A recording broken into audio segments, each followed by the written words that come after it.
the 10-yard line. Conducting a failure to stop. Stand by.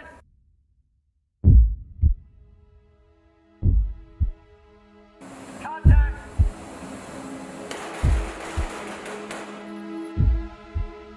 Fox News alert. Overnight, South Korean military reporting what we've already picked up. North Korea has launched 2 suspected short-range missiles. It's the second such launch over the last week.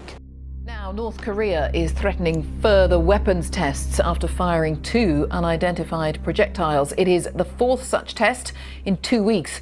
The tests are in retaliation for the combined US-South Korea annual military exercises, which are currently underway. South Korea's military puts the site of the latest launch as South Hwanghae province, so the projectiles had to fly across the peninsula before landing in the East Sea, also known as the Sea of Japan. The increasing tensions on the peninsula threaten to derail negotiations between Pyongyang and Washington.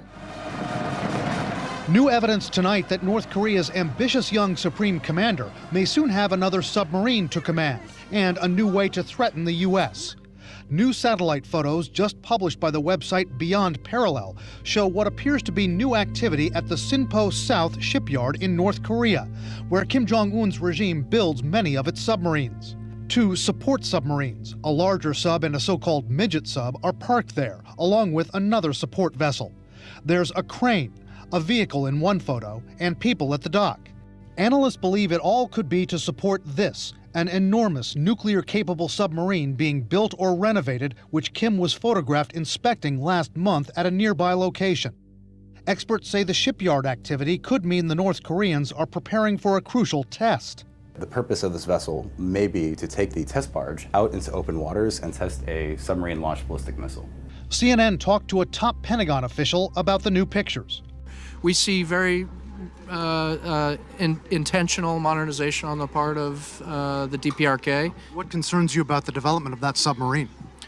Well, you know, if you extrapolate far enough, they're looking for a capability that makes them a more potent adversary. Another senior U.S. official has told CNN the U.S. has been tracking the development of this sub for a year and a half.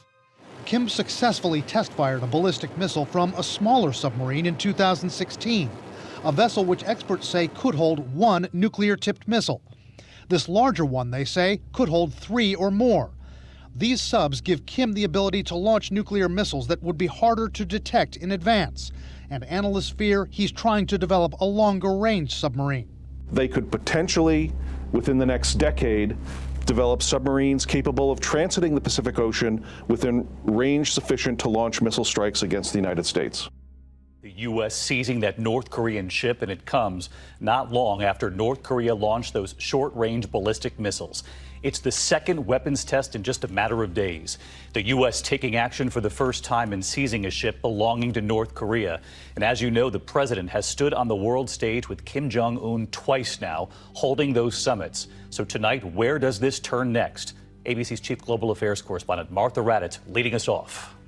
Tonight, this massive North Korean cargo ship now under American control. The first time the U.S. has ever seized a North Korean cargo vessel for violating U.S. sanctions.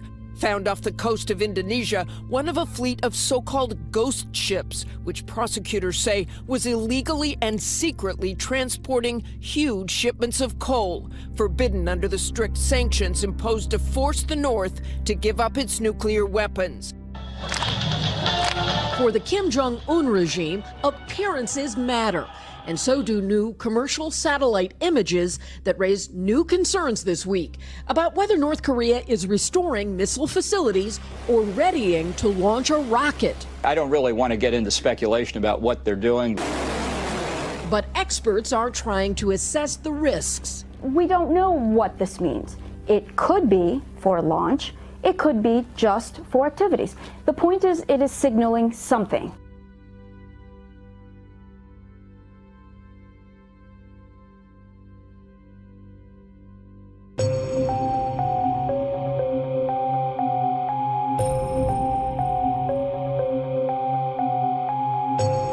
Listen, this is probably going to be the best piece of advice that you can get. The only reason why you or most people want all these different plans.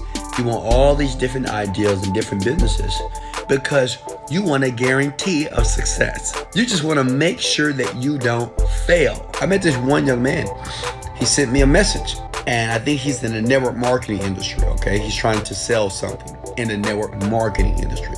And then I look on his Facebook page, and he's talking about photography. What? So I'm thinking in my mind, because I'm already rich, I'm thinking, how is this young man is going to be the best network marketer on the planet that's going to reap millions of dollars, which only 1% of people do, if he's spending his time and focus in two different things? If you're trying to do more than one thing, if you have plan A, B, C, and D, B, C, and D distract from the original plan.